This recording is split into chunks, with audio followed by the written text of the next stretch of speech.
రాష్ట్రంలో ఉన్న అందమైన బీచ్లలో మైపాడ్ ఒకటి. ఈ బీచ్ లో విహారానికి, వినోదానికి చుట్టుపక్కల జిల్లాల నుంచి కూడా వస్తూ ఉంటారు. కేంద్ర రాష్ట్ర ప్రభుత్వాల ప్రముఖ పర్యాటక స్థలాల్లో ఇది ఒకటి. అయితే ఇక్కడ సౌకర్యాలు శూన్యం. గత ప్రభుత్వ హయాంలో వెహికల్ ఎంట్రీ ఫీజు పేరుతో ఇప్పటికీ బలవంతపు వసూళ్లు కొనసాగుతున్నాయి. మైపాడ్లో ఉన్న టూరిజం హోటల్స్ దెయ్యాల కుంపల్లా ఉంది. ఇదేదో పురాతన కాలం నాటి భూతాల బంగళల్లా మారిపోయాయి. ఈ గెస్ట్ హౌస్ దుర్గంధ భూయిష్టమే. నల్లులు తిరిగే మంచాలతో, కంపు కొట్టే దుప్పట్లతో నరకం చూపిస్తుంది. బయట నుంచి ఆహారం అనుమతించని ఈ హోటల్స్ లో తింటే జీవితంలో బయట తిండి మీద విరక్తి కలగడం మాత్రం ఖాయం.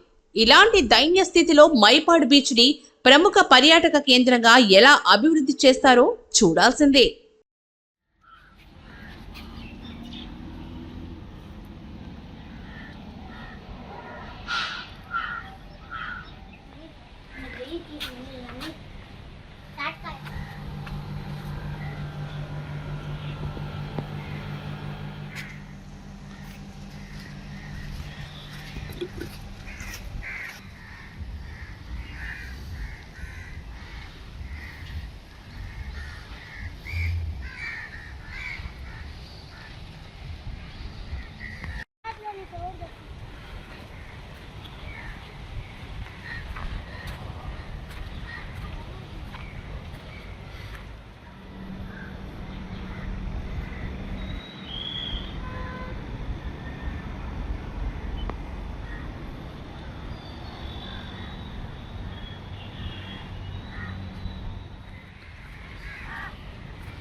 Okay.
దీప్తి నర్సింగ్ హోమ్ ప్రఖ్యాతిగాంచిన పీజీఐ రీసెర్చ్ ఇన్స్టిట్యూట్ చండీగఢ్ లో ట్రైనింగ్ పొందిన డాక్టర్ ఎస్ సుమతి గైనకాలజిస్ట్, ప్రసూతి మరియు గర్భకోశ వ్యాధి నిపుణురాలు. గత 28 సంవత్సరాలుగా మన నెల్లూరులో అత్యాధునిక వైద్య సేవలు అందిస్తున్నారు. ప్రత్యేకతలు: normal delivery, high risk pregnancy, BP, sugar ఉన్నవారికి స్పెషల్ కేర్ తో డెలివరీ చేయబడును. గర్భసంచి పుండ్లకు, నీటి బుడగలు, పీసీఓడి మరియు ఋతుచక్ర సమస్యలు ఉన్నవారికి ఆపరేషన్ లేకుండా క్రయో మరియు మందుల ద్వారా నయం చేయబడును. పిల్లలు లేని వారికి ప్రత్యేక చికిత్స ఇవ్వబడును. అత్యాధునిక వసతులతో ఆపరేషన్ థియేటర్, లాప్రోస్కోపీ, హిస్ట్రోస్కోపీ, కల్పోస్కోపీ మరియు క్రయోథెరపీ కలదు. అన్ని రకాల లాప్రోస్కోపిక్ ఆపరేషన్లు చేయబడును. మా వద్ద అన్ని కంపెనీల హెల్త్ ఇన్సూరెన్స్ సౌకర్యం కలదు. సంప్రదించండి డాక్టర్ ఎస్ సుమతి, ప్రసూతి మరియు గర్భకోశ వ్యాధి నిపుణురాలు. Doctor S Lokanatham, general vascular surgeon, Deepti nursing home, Madhura sweets ఎదురుగా, బృందావనం, నెల్లూరు.